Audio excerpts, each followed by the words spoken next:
और भाई, क्या हालचाल? बढ़िया। आप बताओ। और काम कैसा चल रहा है?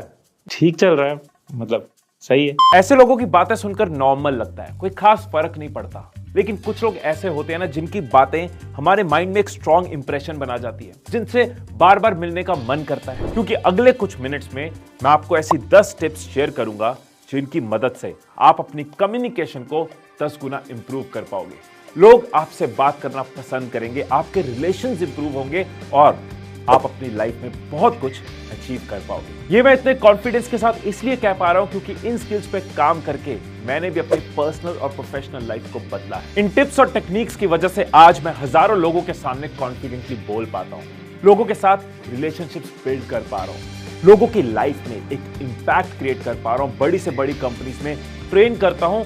अपनी कम्युनिकेशन की वजह से, अपनी स्पीचेस के लिए मैं कंपनी से लाखों रुपए चार्ज करता हूं। शुरू करने से पहले एक चीज बता दूं कि इस पूरी वीडियो में मैं ऐसी कोई भी टिप नहीं दूंगा जिसमें एक्स्ट्रा ऑर्डिनरी एफर्ट लगे। फिर आप 2-3 दिन तो फॉलो करोगे, उसके बाद कर नहीं पाओगे। ये सारी टिप्स इजी टू इंप्लीमेंट है, प्रैक्टिकल है, एक्शनेबल है, लेकिन इनके रिजल्ट्स पावरफुल है। बिना बोले बोल जाना। पहली टिप, से विदाउट सेइंग। एनिमल के सीन में बॉबी देओल बिना एक वर्ड बोले भी अपनी बॉडी लैंग्वेज से पूरी प्रेजेंस फील करा देते हैं।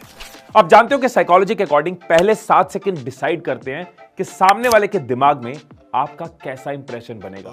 सिर्फ 7 सेकंड्स। कहते हैं कि your vibe attracts your tribe. Your wife attracts your tribe नहीं, your vibe attracts your tribe.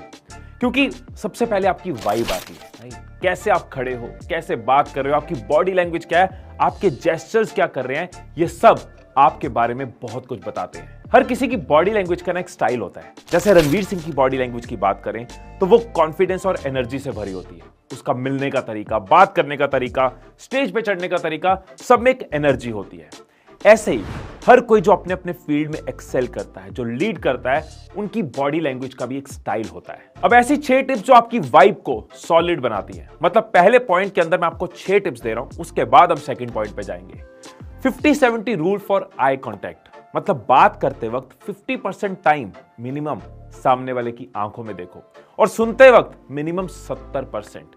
इससे आप इंटरेस्टेड और अटेंटिव लगोगे, ना कि इंटेंस और क्रीपी। अब इसका मतलब ये नहीं है कि बात करते वक्त घड़ी लेके हिसाब किताब लेकर बैठ जाओ, पर क्योंकि आंखें बहुत कुछ कहती हैं, ये हमारी बात को, हमारी इमोशन को दूसरे तक पहुंचाती है, इसलिए बोलते वक्त और सुनते वक्त आई कांटेक्ट बनाओ। ऐसा करने से आपकी प्रेजेंस, अटेंशन और अट्रैक्शन बढ़ती है। कभी बड़े बड़े लीडर्स को ढीले डाले स्लाउच करके बैठे हुए देखा है? कोई कॉन्फ्रेंस चल रही है और वहां पे सब ढीले डाले बैठे हैं।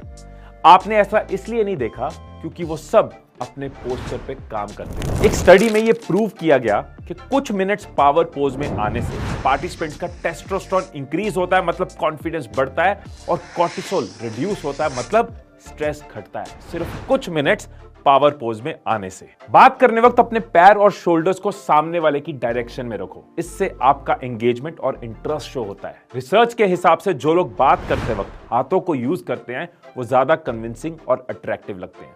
लेकिन ध्यान रहे, अगर आप बिल्कुल हाथों की यूज मिनिमल करते हो तो आप बहुत कॉन्फिडेंट नहीं लगते, और अगर आप बहुत ज्यादा हाथों की यूज करते हो, अपनी बात कहने वक्त बहुत हाथ यूज होते हैं, तो आप नर्वस लगते हो। क्रॉस्ड आर्म्स के साथ बैठना दिखाता है कि आप अनअप्रोचेबल हो या अनफ्रेंडली हो, या आप में एक एटीट्यूड है, आप दूसरों से डिस्टेंस रखते हो। लेकिन अगर आप हाथ जोड़ के बैठे हो या हाथ अपनी लैप पे लेके बैठे हो तो नजर आता है कि आप ओपन हो, फ्रेंडली हो। कुछ भी इतना अजीब नहीं हो सकता जितना एक आधा अधूरा सा हैंडशेक होता है। कुछ लोग करते हैं ना ऐसे ढीला डाला सा हैंडशेक, ये नहीं होना चाहिए, और इतना सॉलिड भी नहीं होना चाहिए कि सामने वाले का हाथ टूट जाए। सो हैंडशेक करते वक्त ना बहुत टाइट पकड़ो और ना बहुत लूज, एक स्टेडी ग्रिप हो, और 1-2 सेकंड्स के लिए हैंडशेक करो और साथ में आई कांटेक्ट मेंटेन करो। Second tip, empathy. घर के झगड़े से लेके ऑफिस के लफड़े तक, 2 लोगों की कंट्रोवर्सी से लेके 2 देशों की वॉर तक, हर किसी को बोलने में इंटरेस्ट है। इन रियलिटी कोई सुन नहीं रहा। एम्पैथी का मतलब क्या है? एम्पैथी मतलब सिर्फ सुनना नहीं, सामने वाले की इमोशंस को समझना। फॉर एग्जाम्पल, आपको कोई कहता है कि मेरा एग्जाम क्लियर नहीं हुआ, और आप कहते हो कि बुरा लगा, अच्छा नहीं लगा सुन के। एम्पैथी कहती है कि उसकी फीलिंग, उसके थॉट्स, उसके पेन, उसके मूड को समझो। मतलब खुद को उस जगह पे रखो कि अगर आपका एग्जाम क्लियर ना हुआ होता, आपको ये न्यूज मिलती, तो आप कैसा फील करते।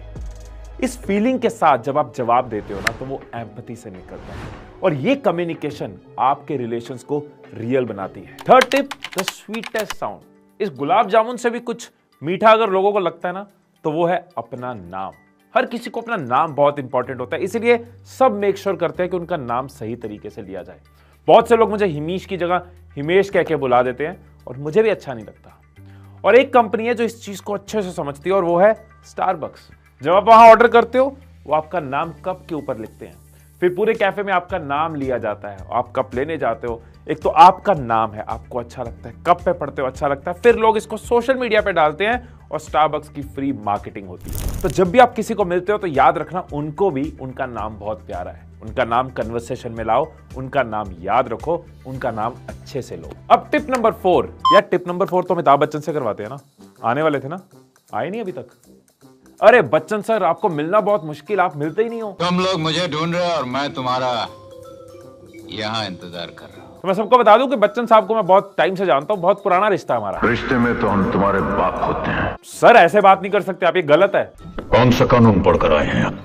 अच्छा ठीक है, एक ऑटोग्राफ मिल जाएगा आपका, एक साइन मिल जाएगा। जाओ पहले उस आदमी का साइन लेकर आओ जिसने मेरे बाप से साइन लिया था। आपने देखा कैसे बिग बी अलग अलग इमोशंस को इतना पावरफुल तरीके से डिलीवर करते हैं। उसका कारण है हमारा tip number 4, voice modulation and tone. कैसे आप इसको इंप्रूव कर सकते हो? 3 P's इस पॉइंट में आपको दे रहा हूं जिससे आप भी अपनी वॉइस मॉड्यूलेशन एंड टोन पे काम कर सकते हो। पहले आप इन 3 P's को समझो, उसके बाद एक शानदार एक्सरसाइज दूंगा जो आप खुद यूज करके अपनी वॉइस मॉड्यूलेशन एंड टोन को इंप्रूव कर पाओगे। पहला P है पिच, मतलब आपकी आवाज का हाई होना या लो होना। आपकी बात की इमोशन और इंपॉर्टेंस आपकी पिच से कन्वे होती है। फॉर एग्जाम्पल, जब हम एक्साइटेड होते हैं तो हमारी पिच हाई होती है और जब हमें कोई सीरियस बात कहनी है तो हमारी पिच लो होती है। अरे धोनी ने छक्का मारा यार, मजा आ गया। आरसीबी फिर से हार गया यार। सेकंड P है पेस, मतलब वो स्पीड जिसके साथ आप अपनी बात को कन्वे करते हो। बहुत तेज पेस कई बार दूसरों को कंफ्यूज कर देती है या फिर आपकी नर्वसनेस बताती है कि आप जल्दी जल्दी में अपनी बात कहने की कोशिश कर रहे हो। और बहुत स्लो पेस बात को बहुत बार बोरिंग बना देती है। अपनी पेस से भी आप बताते हो कि उस बात की इंपॉर्टेंस और इमोशन क्या है। नॉर्मल बात पे आपकी पेस मॉडरेट हो जाती है कि यार मैं सोच रहा हूं कि आज रात को कहीं बाहर डिनर करने चले, और इंपॉर्टेंट बात पे भी आपकी पेस बदलती है। देख, हमारे बीच में मिसअंडरस्टैंडिंग है, हमें बैठना चाहिए और इसको सॉल्व करना चाहिए। तीसरा P, जो सुनने में आपको लगेगा इतना नॉर्मल सा पॉइंट, लेकिन maximum stand up comedians, maximum public speakers, orators इसको अपना सबसे इंपॉर्टेंट टूल मानते हैं। और वो P है पॉज। पॉज कितना इंपॉर्टेंट है मैं आपको कुछ क्लिप्स से दिखाता हूं। सो के कैसे उठते हो? ऐसे, गलत।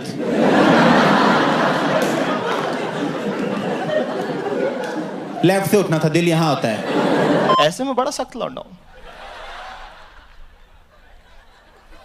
लेकिन यार यहां में पिघल गया। अब एक ऐसी एक्टिविटी दे रहा हूं जिससे आप भी पब्लिक स्पीकर्स की तरह, ओरेटर्स की तरह अपने पिच, पेस और पॉज पे काम कर पाओगे। आपकी बात और इंपैक्टफुल हो जाएगी। सिंपल सी एक्टिविटी है। फोन सबके पास है, फोन में कैमरा सबके पास है। फोन का कैमरा ऑन करो, खुद को कोई एक टॉपिक दो, 1 मिनट के लिए बोलो उस टॉपिक पे। कोई नहीं देख रहा, कोई जज नहीं कर रहा, आपका फोन है, आपकी फाइल है, आप ही के पास है। बाद में उसको सुनो, सुन के ध्यान दो अपने पिच, पेस और पॉज पे। देखो कहां इंप्रूवमेंट की जा सकती है, कहां हम गलत हुए, कहां सुधर सकते हैं।